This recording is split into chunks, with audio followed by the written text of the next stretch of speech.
Hello friends, आपका फिर से स्वागत है इलेक्ट्रिक ट्रेड थ्योरी की लाइव क्लास में। आज अपन पढ़ते हैं किरचॉफ के नियम। किरचॉफ नामक एक वैज्ञानिक था जिसने नियम दिए थे। तो किरचॉफ के नियम क्या है, किस पर आधारित है, कैसे काम करते हैं, इसके बारे में अपन चर्चा करते हैं। तो आपका देखो, इधर देखो, किरचॉफ के नियम, किरचॉफ लॉ, उसको हिंदी में क्या बोलते हैं? किरचॉफ के नियम।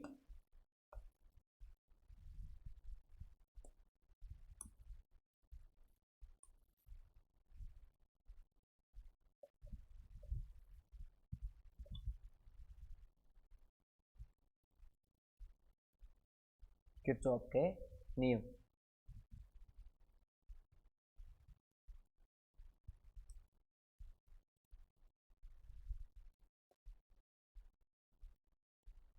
ये देखो आपका क्या है,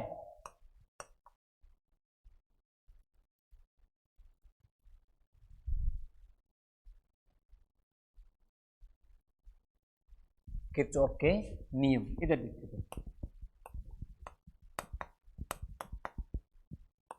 किरचॉफ के नियम, किरचॉफ के नियम। एक नंबर है आपका करंट लॉ, मतलब धारा नियम। क्या नियम? धारा का नियम। दूसरा आपका क्या है? वोल्टेज लॉ, किरचॉफ का वोल्टेज नियम। एक नंबर इसको क्या बोलते हैं? धारा नियम, धारा नियम। इसको बोलते हैं वोल्टेज लॉ, मतलब विभवांतर नियम, विभवांतर नियम। क्या बोलेंगे? विभवांतर नियम। अब इसमें अपन आगे चलते हैं तो एक नंबर कौन सा पढ़ते हैं? आगे चलते हैं तो अपन एक नंबर पढ़ते हैं,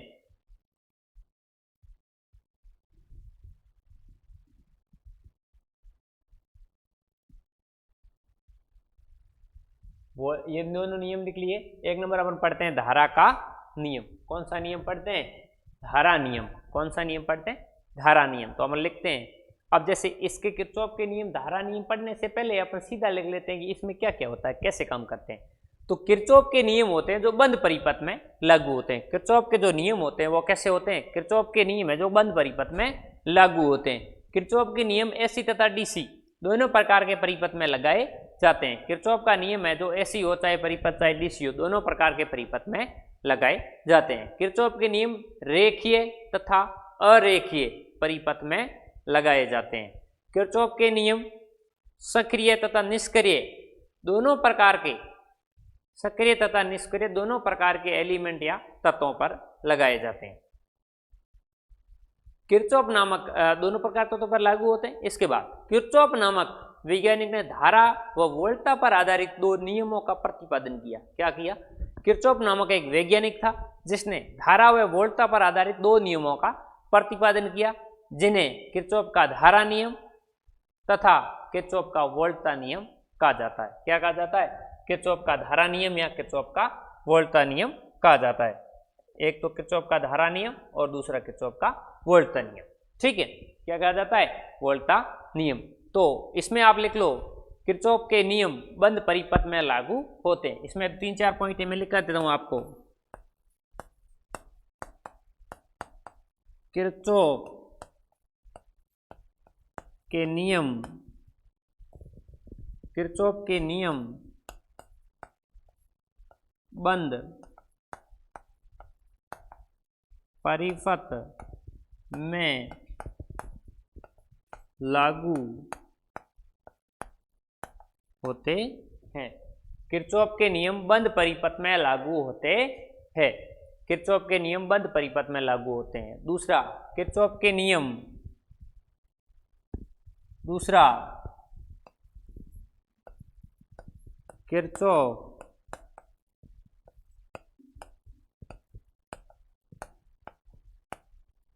किरचॉफ के नियम, एक नंबर किरचॉफ के नियम धारा एवं बंद परिपथ में लागू होते हैं। दूसरा, किरचॉफ का नियम एसी तथा डीसी दोनों प्रकार के परिपथ में लगाए जाते हैं। किरचॉफ के नियम एसी तथा डीसी दोनों प्रकार के परिपथों में लगाए जाते हैं। किरचॉफ के नियम और क्या लिखा था, रेखीय तथा अरेखीय परिपथों में लगाए जाते हैं। किरचॉफ के नियम रेखीय तथा अरेखीय परिपथों में लगाए जाते हैं। तीसरा, किरचॉफ के नियम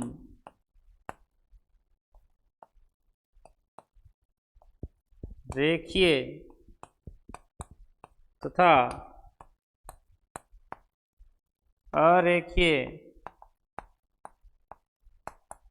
परिपथों में लगाए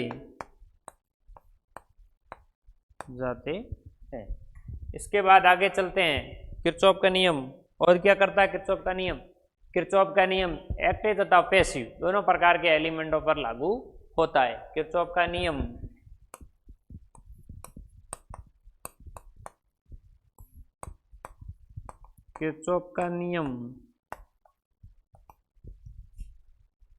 सक्रिय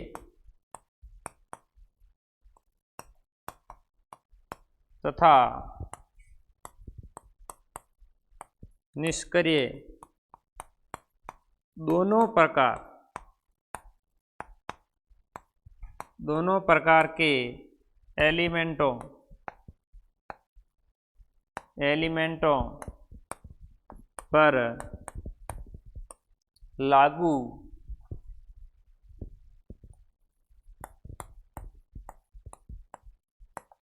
होते हैं।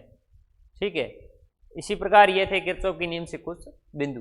अब किरचॉफ नामक वैज्ञानिक दो नियम प्रतिपादित की एक धारा और वोल्टा वो अपन पढ़ते हैं। इसमें एक नंबर,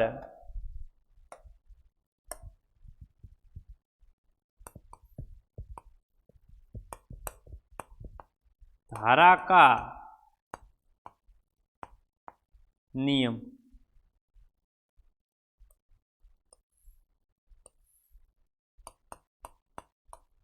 एक नंबर, धारा का नियम। किरचॉफ का किसका है ये, किरचॉफ का धारा नियम। इसे किरचॉफ का प्रथम नियम क्या कहा जाता है, इसे किरचॉफ का प्रथम नियम कहा जाता है। इस नियम को बिंदु नियम, संधि नियम, बिंदु का नियम, संधि का नियम या नोड का नियम भी कहा जाता है। क्या कहा जाता है, किरचॉफ का नियम, इसे किरचॉफ का प्रथम नियम कहा जाता है। धारा नियम ये इसके क्या है, दूसरे नाम है। इसे किरचॉफ का प्रथम नियम भी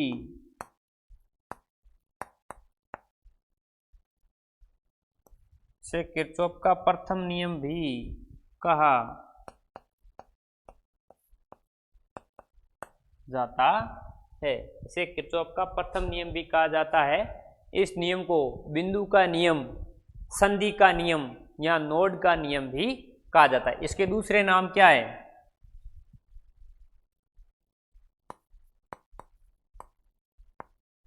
बिंदु का नियम, बिंदु का नियम, नोड का नियम,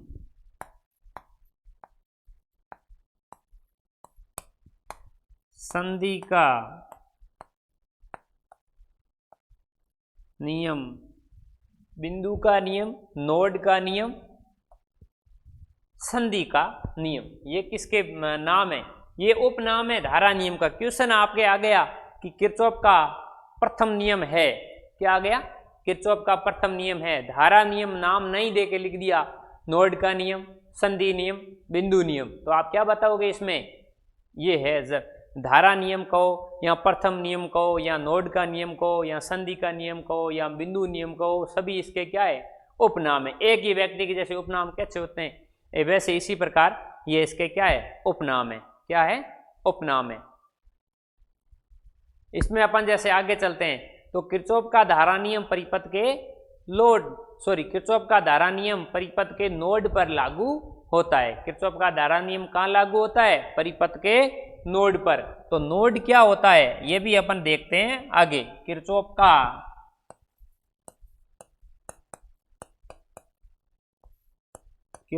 का धारा नियम, किरचॉफ का धारा नियम परिपथ के नोड पर लागू होता है। किरचॉफ का धारा नियम परिपथ के नोड पर लागू होता है। नोड क्या होता है? नोड के बारे में अपन देखते हैं। अब इधर देखो भाई, अपन ने बोल दिया कि किरचॉफ का धारा नियम नोड पर लागू होता है। तो नोड होता क्या है? नोड आपको पता तो होना चाहिए ना। नोड क्या होता है? नोड परिपथ का वह बिंदु जहां दो से अधिक शाखाएं मिलती हो। नोड क्या होता है? परिपथ का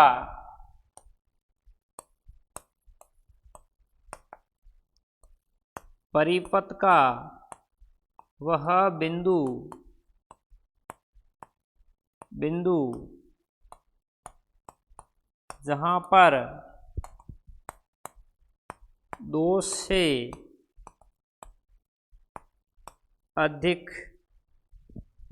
पर दो से अधिक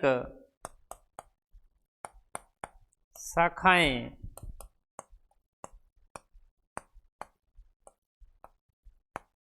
मिलती हो।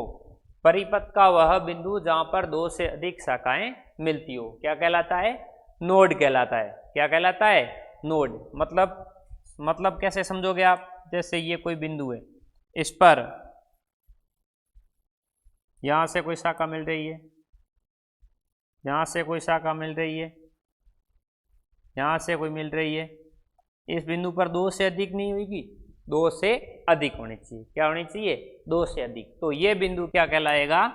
नोड कहलाएगा। क्या कहलाएगा? नोड कहलाएगा। समझ में आई बात? इसी प्रकार अपन जैसे आगे चलते हैं, ये बिंदु आपका क्या कहलाएगा? नोड। इसी प्रकार अपन आगे चलते हैं। नियम क्या है? नियम क्या है? नियम क्या है वास्तव में? इस नियम के अनुसार, ये है धारा का नियम।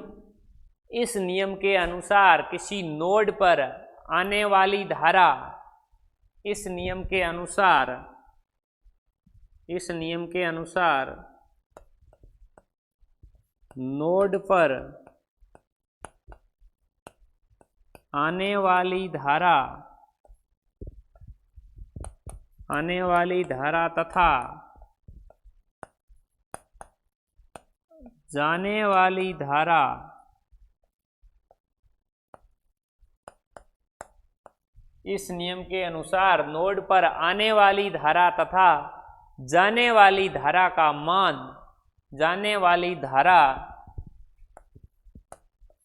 मान,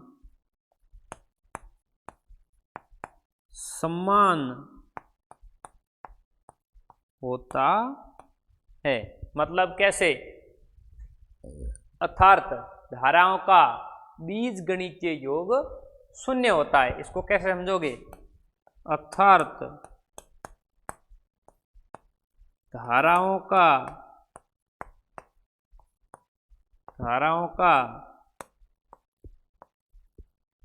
बीजगणितीय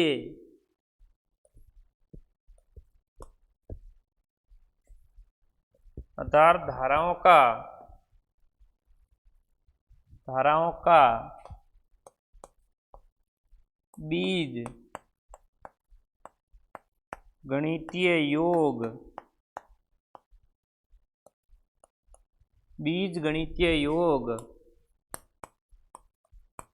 शून्य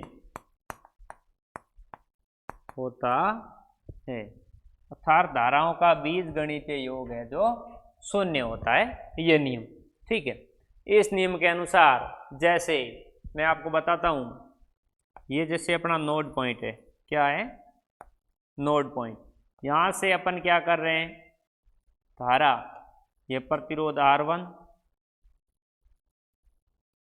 ये R2, R3,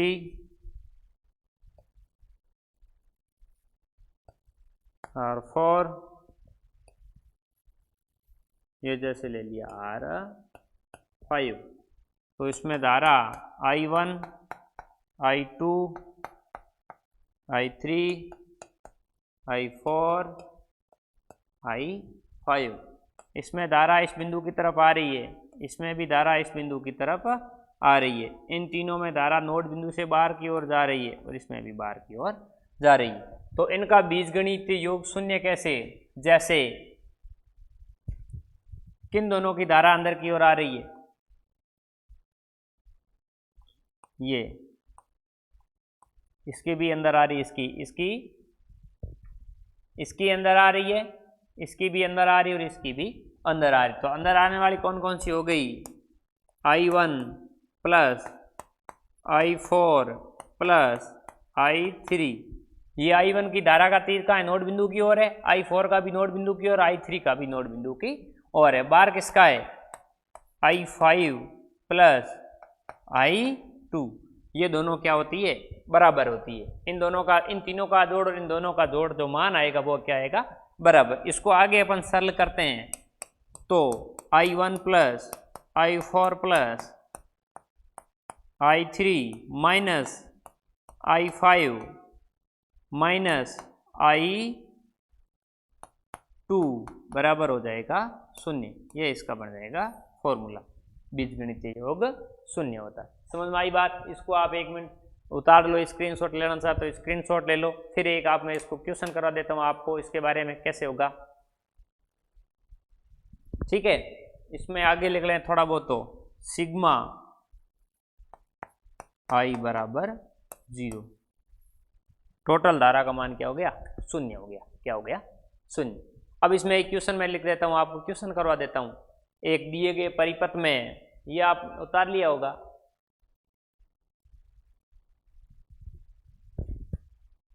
क्वेश्चन है आपका, दिए गए परिपथ, दिए गए परिपथ में I1, दिए गए परिपथ में I1 बराबर 4 एम्पियर, I1 बराबर कितना एम्पियर, 4 एम्पियर, I2 बराबर 5 एम्पियर, I2 बराबर 5 एम्पियर, और I4 बराबर 3 एम्पियर, I4 बराबर कितना एम्पियर, 3 एम्पियर, और I5 बराबर 10 एम्पियर, I5 बराबर 10 एम्पियर, I5 बराबर 10 एम्पियर। तो I3, तो I3 का मान क्या होगा, ये अपन कैसे निकालेंगे, इसके नीचे एक चित्र बनेगा, उससे निकालेंगे। ऐसे तो अपन को I1 दे रखा, I2 दे रखा, I3 है नहीं, I4 I5, और अपन को क्या पूछा है, I3 का मान पूछा है, ठीक है। तो इसमें अपन क्या करेंगे, इसमें अपन एक चित्र बनाया हुआ है क्वेश्चन के अंदर, उस चित्र को बनाते हैं, फिर बाद में अपन को पता चलेगा।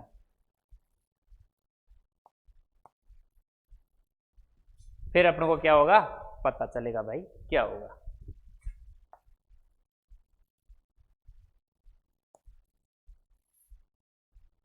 ये आपके कितनी बन गई, 3 और 2 5, कितनी बन गई, 3 और 2 5। ये R1,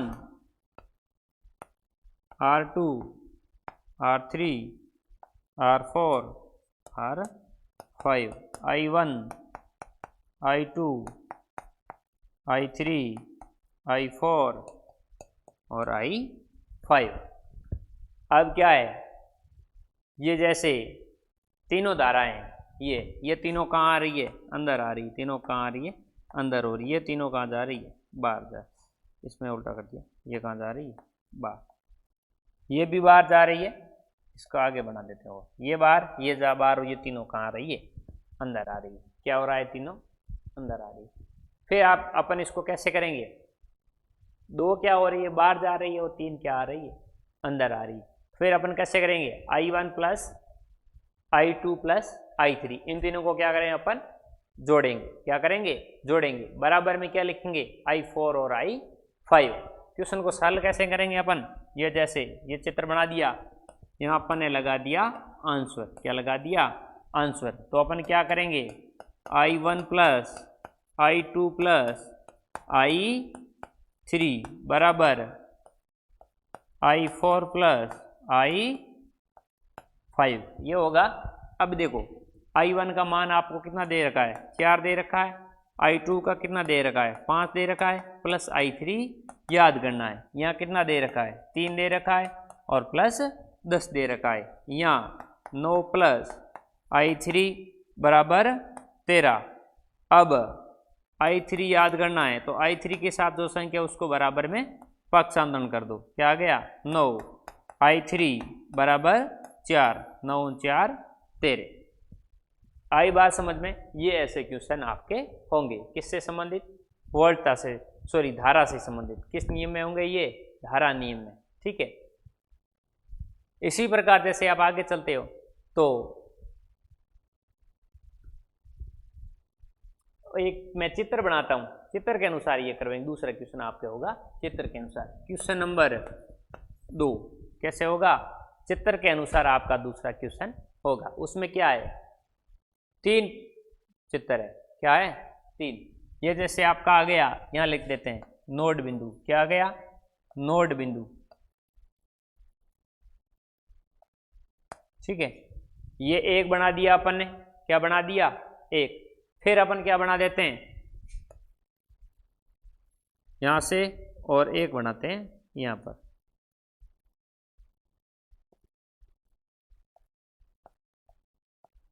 यहां पे क्या लगी हुई है, कुंजी लगी हुई है। क्या लगी हुई है, कुंजी। क्या लगी हुई है, कुंजी।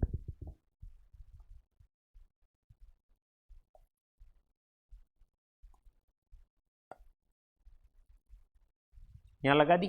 थोड़ा इसको अच्छा बना देते हैं, इसको यहां से लगा लो। ये बन गया। अब ठीक बना है, ठीक बना है ना। ये जैसे R1 R2 और R3, ये हो गया। यहाँ धारा I1 I2 और I3, ये हो गया। इसमें 9 एम्पियर 4 एम्पियर, कितना एम्पियर, 9 एम्पियर और 4 एम्पियर। इसमें ये धारा अंदर आ रही है, I1 की धारा क्या कर रही है, अंदर आ रही है, और I2 और I3 की कहाँ जा रही है, बाहर जा रही है। कहाँ क्या जा रही है, बाहर जा रही है। आपसे पूछ रहा है, ये तो मैंने बना दिया चित्र। आपसे क्वेश्चन ये पूछ रहा है R3 में प्रवाहित धारा का मान क्या होगा। R3 में प्रवाहित धारा का मान क्या होगा। R3 में प्रवाहित धारा का मान क्या होगा। अपन को आंसर दे रखा है 9 एम्पियर, 5 एम्पियर, कितना दे रखा है, 9 एम्पियर, 5 एम्पियर, 2 एम्पियर, और डी दे रखा है 0। डी क्या दे रखा है, 0। अब अपन देखते हैं कि किरचॉफ का नियम है जो, सबसे पहले ये ध्यान रखना है, किरचॉफ का नियम बंद परिपथ में लागू होता है या खुले परिपथ में। ठीक है, तो सबसे ही पहले अपन ने लाइन लिखी थी, किरचॉफ का नियम हमेशा बंद परिपथ में ही लागू होगा। ये परिपथ बना हुआ है, इसमें हाँ यहाँ पे क्या है, एक ये खुला पड़ा है, यहाँ से क्या पड़ा है, खुला। इसको क्या बोलते हैं, ओपन सर्किट। क्या लिखेंगे, ओपन सर्किट। तो यहाँ से ये क्या है, खुला है, तो इसलिए इस परिपथ में धारा प्रवाहित नहीं होगी। तो अपना R3 में प्रवाहित धारा का मान क्या होगा, 0। क्या होगा, 0। आंसर क्या आएगा आपका, आंसर क्या आएगा, सर्किट क्या है, ओपन है, इसलिए आंसर क्या आएगा, 0 एम्पियर। क्या आ जाएगा, 0 एम्पियर। जो किरचॉफ का धारा नियम है ये आवेग संरक्षण के सिद्धांत पर लागू होता है। ये जो किरचॉफ का धारा नियम है आवेग संरक्षण के सिद्धांत पर लागू होता है। ये मैं लिखा देता हूं आपको, किरचॉफ का धारा नियम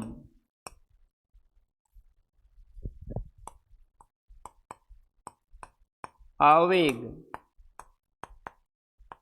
संरक्षण के सिद्धांत पर लागू होता है। किरचॉफ का धारा नियम आवेग संरक्षण के सिद्धांत पर कार्य करता है या लागू होता है। आवेग संरक्षण के सिद्धांत पर आवेग संरक्षण के सिद्धांत पर कार्य करता है। अब अपना बच्चा वोल्टेज नियम, इससे अगले वाला अपन नेक्स्ट वीडियो में पढ़ेंगे। तब तक के लिए धन्यवाद, नमस्कार।